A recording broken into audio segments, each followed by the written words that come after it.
পশ্চিমবঙ্গের ভবিষ্যৎ নিয়ে বিজেপির লক্ষ্য কি? পশ্চিমবঙ্গের 2026-এর নির্বাচন কি হিন্দু সমাজের অস্তিত্ব লক্ষ্যের লড়াই? একদম। আগামী নির্বাচনে পশ্চিমবাংলায় বিজেপি ঠিক কতগুলো আসন জয়লাভ করতে পারে আপনার মতে কি বলে? এক্ষেত্রে আমাদের যে জায়গা তৈরি হয়েছে। নমস্কার, আমি দেবাশিস, আপনাদের সকলকে স্বাগতম ভারতীয় টিভি বাংলাতে। আজ আমাদের সামনে উপস্থিত আছেন হাওড়া জেলার লড়াকু নেতা তথা 5 লাখ কনভেনার প্রশান্ত দাস মহাশয়। নমস্কার। তো দাদা, আপনার মতে পশ্চিমবঙ্গে আজ হিন্দুদের সবচেয়ে বড় সংকট কি?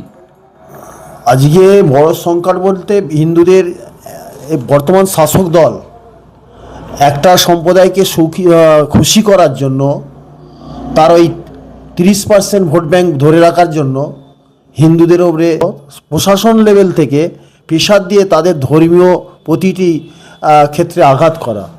পশ্চিমবঙ্গের আইন কি সবার জন্য সমান নাকি ধর্ম দেখে প্রয়োগ করা হয়? এখানে তো পরিষ্কার এখানে পরিষ্কার দেখতে পাওয়া যাচ্ছে, একটা সম্প্রদায়কে খুশি করার জন্য তাদেরই আইন। দিদি এখানে তার মনের মতো করে আইন করছে, ধর্মীয় ব্যাপার বলো যে কোনো ব্যাপারে এখানে একটা সম্প্রদায়কে খুশি করার জন্য তিনি নিজে আইন তৈরি করেছেন, প্রশাসনকে তার মতো কাজে লাগাচ্ছে। এখানে সংবিধানকে উনি মানেন না।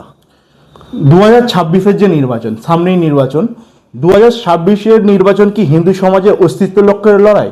একদম একদম। আজকে আমাদের হিন্দু সনাতনী ধর্মের ওপরে যেভাবে অত্যাচার করছে দিদি, তো আগাগোড়াই উনি ভাবতেন যে এটাকে আজকে সত্যিকারের আমরা যদি প্রতিনিয়ত লক্ষ্য করি এই রাজ্যে যে ঘটনা ঘটছে প্রতিটা জায়গায়, উনি কিন্তু যখনই হিন্দু ধর্মের কোনো সমস্যা হচ্ছে, ধর্মীয় আঘাত করছেন, সেটাকে এড়িয়ে যাচ্ছেন।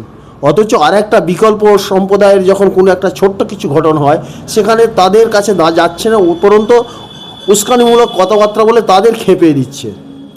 আর আজকে এই বাইরে থেকে লোক নিয়ে এসে আজকে পশ্চিমবঙ্গবাসী আজকে দেখতে পাচ্ছে ওনার কি উদ্দেশ্য, কি পরিকল্পনা। আমরা দেখেছি দুর্গা পুজো, সরস্বতী পুজো বারবার এই পুজোতে বাধা দিচ্ছে। এটা কি প্রশাসনিক ব্যর্থতা নাকি কোনো রাজনৈতিক ষড়যন্ত্র? এটা পুরো রাজনৈতিক ষড়যন্ত্র। তার কারণ কি, আজকে একটা ইলেকশনের একটা প্রেক্ষিতে উনি যেভাবে টিম সাজাচ্ছেন, যেভাবে জিতে আসছেন, এখন মুসলিমরাও বুঝতে পেরে গেছে আমাদের প্রতিনিয়ত ব্যবহার করছে। সেই কারণে আজকে মুসলিমকে খুশি করার জন্য, একটা সম্প্রদায়কে খুশি করার জন্য হিন্দুদের এই যে পুজো, সামনে পুজোয় যে আমাদের টাকার অনুদান দেওয়াই বলো, উনি ফি থেকে উদ্বোধনী করার বলো, যেগুলো ভুল, ইচ্ছাকৃতকে তাকে অপমান করছে। তার কারণ কি, ওনারা যখন একটা সম্প্রদায় এই ইলেকশানে তারা বলেছিল যে আমরাও বুঝিয়ে দেবো, আজকে ওই সম্প্রদায়কে খুশি করার জন্য হিন্দু সনাতনী ধর্মের ওপরে নয়, এটা ইচ্ছাকৃতভাবে তাদের অত্যাচার করা হচ্ছে তাদের খুশি করার জন্য। হিন্দু সমাজ যদি এখনো না জাগে, পরবর্তী 5 বছরে কোথায় যাবে? জাগতে বাধ্য। আজকে জেগেছে হিন্দু সমাজ, আজ জেগেছে। আজকে 11 সালে ইলেকশনের মতো আজকে সাইলেন্স হয়ে আছে, কারণ এখানে যে অন্যায় অত্যাচার হচ্ছে প্রশাসন মারফত, সাধারণ মানুষ গুমরে আছে, ক্ষিপ্ত।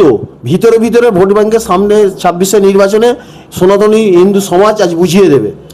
পশ্চিমবঙ্গে সংবিধান চলছে না মমতা সরকারের ফতোয়া চলছে? এটা তো পুরো ফতোয়া চলছে, সে তো আজকে বলার কোনো অবকাশ থাকে না। প্রতিনিয়ত দেখলেই তো আমরা বুঝতে পারবো। এই তো কয়েকদিন আগে যে ঘটনা, সামান্য বাচ্চা মেয়েদের নিয়ে বা স্কুল স্টুডেন্টদের আজকে ওনার সবাই নিয়ে যেতে হলো, গার্জেনদের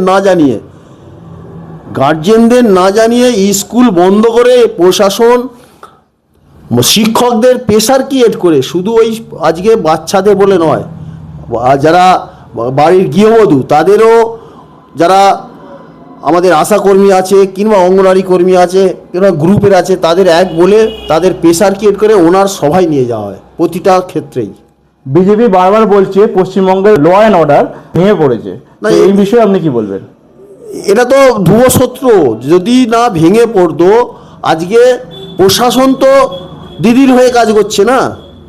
আজকে তাহলে যদি ভেঙে পড়েছে বলেই তো আজকে একটা প্রশাসনিক লেভেলে একটা সরকারি বাচ্চাদের স্কুলে তারা কি করে মিটিংয়ে নিয়ে যায় শিক্ষকরা। প্রশাসন তো মদত আছে, প্রশাসন পরোক্ষভাবেই একদম মদত আছে দিদিকে সাপোর্ট করা, একতরফাভাবে কাজ করে এসছে। আজকে এই শুধু স্কুলের ঘটনা তো নয়, এর আগে বহু ঘটনা আমরা দেখেছি, পার্কস্ট্রিট কাণ্ড দেখেছি আমরা। যে কোনো ঘটনাই ঘটেছে সবটাতেই প্রশাসন আদাচ্ছে দিদির মদতে। বাংলা কি আবার জেগে উঠবে নাকি প্রশ্নের রাজনীতিতে ডুবে যাবে? না, জেগে উঠেছে, বাংলা জেগে উঠেছে। আমাদের সেই পশ্চিমবাংলা আবার সেই জায়গায় আসতে চাইছে। সনাতনী হিন্দু ধর্ম, তাদের উপরে যে প্রতিনিয়ত আঘাত করা হয়েছে, আঘাতে আঘাতে জর্জরিত, তারা জেগে উঠেছে, কিন্তু প্রকাশ্যে এখন আসছে না। সেটা সম্পূর্ণ 26-এ নির্বাচনে তারা তাদের নিজের যে মনের যে চিন্তাধারা সেটা প্রকাশ করবে। পশ্চিমবঙ্গের ভবিষ্যৎ নিয়ে বিজেপির লক্ষ্য কি? আজকে নরেন্দ্র মোদীর নেতৃত্বে যেভাবে দেশ এগিয়ে যাচ্ছে, আমরাও নরেন্দ্র মোদীর আদর্শে, আমরা এই নরেন্দ্র মোদীর হাত ধরে দেশের এগিয়ে নিয়ে যাওয়ার ক্ষেত্রে পশ্চিমবঙ্গকে আমরা 1 নম্বরে রাখতে চাই। আগে যে জায়গায় পশ্চিমবঙ্গ ছিল সেই জায়গায় ফিরে আনতে চাই। আমরা দেখেছিলাম 2021-এ বিজেপি প্রায় ক্ষমতা আসার সম্ভাবনা দৃঢ় হয়ে গেছিল। হঠাৎ কি এমন হলো যেখানে 77-ই থামতে হলো? না, আমাদের তো ভোট হয়েছে, কিন্তু সেখানে গণনা চুরি হয়েছে, কারচুপি সমস্ত জায়গাতেই আমাদের পাল্টে দেওয়া হয়েছে। যেখানে জিতেছে সেখানে কিন্তু আমাদের রেজাল্ট দেখানো হয়নি। আমরা দেখেছি এরকম অসংখ্য সিট 2021 সালে, যেখানে 40 থেকে 50টা সিট, যেখানে 8-10 হাজারেরও বেশি কম মার্জিনে ভোটে হেরেছিল বিজেপি প্রার্থীরা, সেই সব সিটগুলিতে আজকে 30 থেকে 40 হাজার ভুয়ো নাম বাদ গেছে। তাহলে সেইগুলো কি হার ছিল নাকি হারানো হয়েছিল?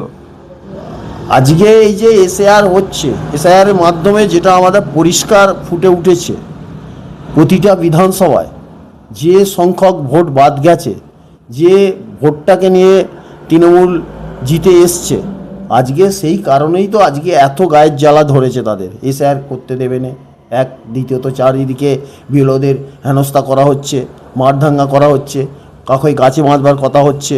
এই যে করছে, এই বিজেপি আসছে, তৃণমূল যাচ্ছে, এটা একদম পুরো পরিষ্কার হয়ে গেছে।